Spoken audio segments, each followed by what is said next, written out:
15 de octubre, Santa Teresa de Ávila, primera mujer doctora de la Iglesia. Cada 15 de octubre, la Iglesia Católica celebra la fiesta de Santa Teresa de Ávila, Virgen y Doctora de la Iglesia, fundadora de la Orden de las Carmelitas Descalzas. En virtud del nombre que adoptó como religiosa, también se le conoce como Santa Teresa de Jesús. Teresa impulsó una de las reformas más impresionantes de la historia de las órdenes religiosas, la Reforma del Carmelo. Mística y escritora, es reconocida tanto por su contribución a la espiritualidad católica como a las letras españolas. Solo Dios basta. Nada te turbe, nada te espante, todo se pasa. Dios no se muda. La paciencia todo lo alcanza. Quien a Dios tiene, nada le falta, solo Dios basta. Estas impresionantes líneas pertenecen a uno de los poemas de la santa. Resumen muy bien la densidad de su obra, todo un itinerario espiritual, fruto de su profundo amor por el Señor. Nada te turbe. Puede contarse entre las más hermosas plegarias que existen y es oración de uso común para muchísimos católicos. Es bueno tener presente que, dada su santidad y dotes teológicas, Teresa ostenta la condición de ser la primera mujer declarada doctora de la Iglesia, y puede decirse, sin temor alguno, que fue la gran reformadora del siglo XVI.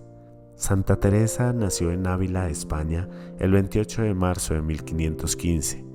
Su nombre completo era Teresa Sánchez de Cepeda Dávila y Ahumada, aunque se hizo llamar generalmente Teresa de Ahumada. A los 18 años ingresó al Carmelo. A los 45, buscando responder a las gracias extraordinarias que recibía del Señor, emprendió la reforma de su propia orden. Teresa de Jesús, como empezó a hacerse llamar, estaba llena de ansias de auténtica renovación en fidelidad al espíritu original del Carmelo, en buena parte perdido en ese momento. Apoyada en otro exponente máximo de la mística española, San Juan de la Cruz, su amigo y director espiritual, dio inicio a la reforma carmelita. A pesar de las incomprensiones, el rechazo de muchos, las habladurías y las falsas acusaciones, algo que la llevaría a comparecer frente a la Inquisición, Teresa no se detuvo en el proyecto que el Señor le había encomendado. Siempre con la orientación y guía de las autoridades eclesiales y los directores espirituales que tuvo, Santa Teresa fundó nuevos conventos y reorganizó la vida de las religiosas de claustro, optando por una vida más austera, sin vanidades ni lujos. Teresa tuvo tanto un corazón apasionado como una inteligencia vivaz. Sin embargo, aún con eso, no se libró de pasar gran parte de su vida religiosa sumida en cierta mediocridad y desasosiego, acentuados por enfermedades y dolencias físicas. Ni siquiera eso, que los místicos llaman la noche oscura de la fe, le resultó algo ajeno. Dios permitió que la experimente en carne propia por largos periodos. Después de muchos años, cuando Teresa se dejó conducir de veras por Dios, sea a través de la oración o la lectura espiritual, su interior empezó a redescubrir el primer amor a Cristo. Y eso fue solo el primer paso. En las largas horas de la contemplación de cara a su amado Jesús, Teresa empezó a experimentar éxtasis y arrebatos místicos, y contra lo que el prejuicio podría sugerir, jamás perdió el sentido práctico ni la habilidad de atender situaciones cotidianas. Es cierto que, como la mayoría de mujeres de su tiempo, tuvo escasa educación, pero eso no pareció ser impedimento alguno para mostrar su talento y sabiduría singulares. Tal era ese saber proveniente de Dios que personajes ilustres y poderosos se rendían ante ella y le pedían consejo. Al locutorio acudieron obispos, autoridades y miembros de la nobleza. Entonces, muchos de ellos, en gratitud, se hicieron sus cooperadores. Cierto caudal de recursos materiales y financiamiento de su reforma empezaron a llegar.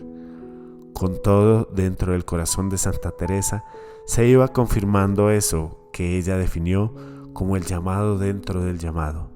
La Santa Carmelita sabía muy bien que toda obra de Dios es una tarea conjunta, Dios y su criatura. y que se requiere de mucha generosidad. Dejemos que ella misma lo diga. Teresa, sin la gracia de Dios, es una pobre mujer. Con la gracia de Dios, una fuerza. Con la gracia de Dios y mucho dinero, una potencia, decía ella. Los escritos de Santa Teresa son guía segura en el camino de la vida espiritual y la virtud cristiana, una invitación a la perfección de la caridad, la santidad. Basta reconocer algunos de sus títulos fundamentales: la vida, autobiografía, las fundaciones, el camino de perfección y las moradas del castillo interior. El Papa emérito Benedicto XVI lo recordaba hace poco más de una década.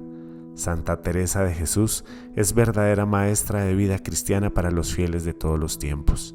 En nuestra sociedad, a menudo carente de valores espirituales, Santa Teresa nos enseña a ser testigos incansables de Dios, de su presencia y de su acción. Teresa de Jesús partió a la casa del Padre el 15 de octubre de 1582. Fue canonizada en 1622 y declarada doctora de la Iglesia por San Pablo VI en 1970.